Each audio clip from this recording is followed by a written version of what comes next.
So anyways, we just got on board finally. We were supposed to be here at 12:30. We got here a little bit early, and the parking garage was full at Terminal A, which is where you park at for Royal Caribbean.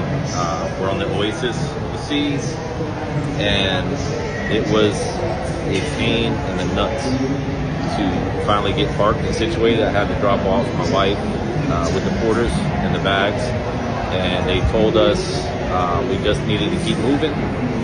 They didn't really give us any indication of where we needed to park. Royal Caribbean didn't have anything set up for us.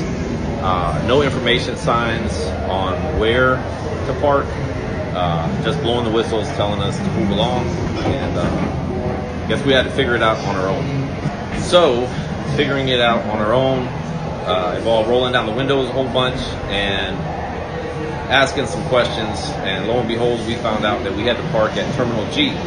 And for those of you guys not familiar with Port of Miami, Terminal G is on the opposite end of the port, which is by where Virgin is.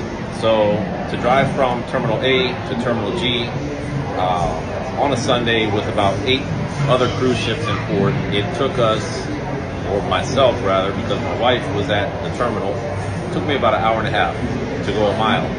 So it really sucked. So what I would say is Royal Caribbean dropped the ball on that. They need to get it together. At least have some informational signs out there for people so you know where to go, what to do, instead of leaving people to fend for themselves.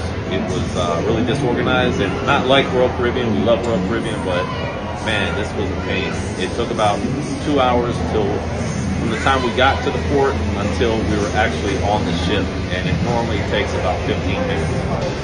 But now that we're aboard, we make the best of it. We're on a 7-day cruise. We're going to Labadee, Haiti, San Juan, Puerto Rico, St. Thomas, and Coco Cape. So we're in port right now, waiting to disembark.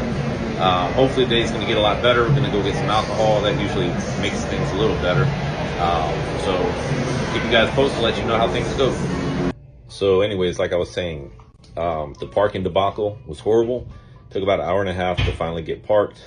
Fortunately, we have a family member that works here at the port, and she was able to not only give me her parking pass, so I'm only gonna have to pay $8 for parking. Shout out to Tasha, appreciate that. But she also had one of her coworkers put me on the golf cart and give me personal service and drive me all the way back from Terminal G to Terminal A. So I finally got there, we got checked in.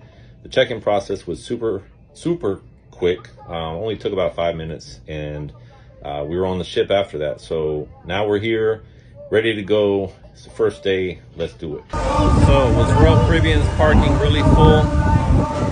Looks like a bunch of empty spaces up there to me.